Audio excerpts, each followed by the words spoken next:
গাজর দিয়ে এই ইউনিক রেসিপিটা কিন্তু একবার ট্রাই করতে হবে, দুর্দান্ত হয় খেতে আর টেস্ট তো অসাধারণ হয়।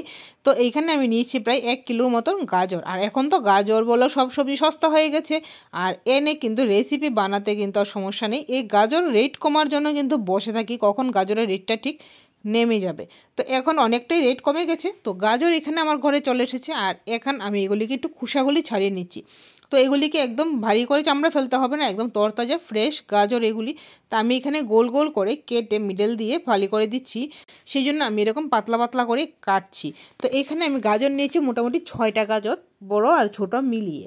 নিয়ে এখন এটাকে ধুয়ে ভালো করে আমি দিয়ে দিচ্ছি মিক্সিতে দিয়ে একটু জল দিয়ে পেস্ট করে নেব যতটুকু লাগছে জল। আর আমি কোনো ফুড কালার ইউজ করব না এটার মধ্যে। আর কড়াইয়ের মধ্যে দিয়ে দিচ্ছি এখন 3 চামচ, চায়ের চামচে 3 চামচ চিনি, 3 চামচ জল দিয়ে এটাকে ভালো করে আগে লিকুইড বানাতে হবে। এই গাজরের রেসিপিটা কিন্তু অত্যন্ত টেস্টি হয় এবং কেউ আসলে গিফট হিসেবেও দিতে পারো বানিয়ে, বা নিমন্ত্রণ করলেও ডেজার্টের মধ্যে কিন্তু এই আইটেমটা থাকতেই পারে। এখানে আমার চিনি মেল্ট হয়ে গেছে, আর এখন আমি গাজরের পিউরিটা দিয়ে দেব। তো এই গাজরের ইউনিক হালুয়ার রেসিপিটা তোমরা যদি ভালো লাগে অবশ্যই কিন্তু লাইক কমেন্ট অ্যান্ড ফলো করে দিও। আর কে কোথা থেকে আমার এই ভিডিওটা দেখছো অবশ্যই কমেন্ট বক্সে জানিও।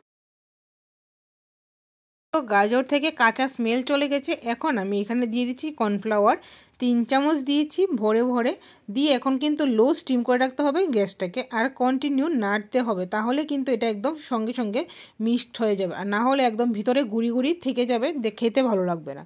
তো এখানে কিন্তু গাজর আমার কর্নফ্লাওয়ারের সাথে একদম মিক্সড হয়ে গেছে।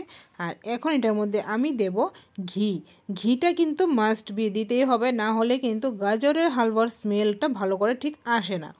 তো এখানে আমি একদম ভরে ভরে ঘি দিয়ে দিয়েছি, দিয়ে নেড়ে চেড়ে রেডি করে নিচ্ছি। আর দিচ্ছি সঙ্গে একটু কিশমিশ সিড।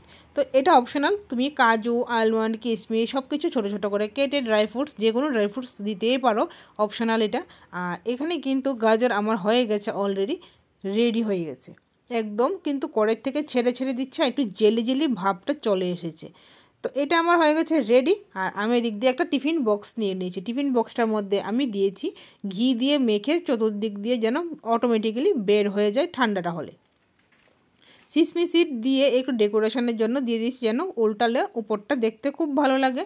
আর এখানে আমার গাজর টিফিন বক্সে নিয়ে জাস্ট এটাকে সেট করে নিচ্ছি, একদম এরকম করে ঝাঁকিয়ে ঝাঁকিয়ে, তাহলে কিন্তু অটোমেটিক সেট হয়ে যাবে। ফ্লোরের মধ্যে একটু একটু হালকা করে বাড়ি দিলেই ঠিক হয়ে যায়।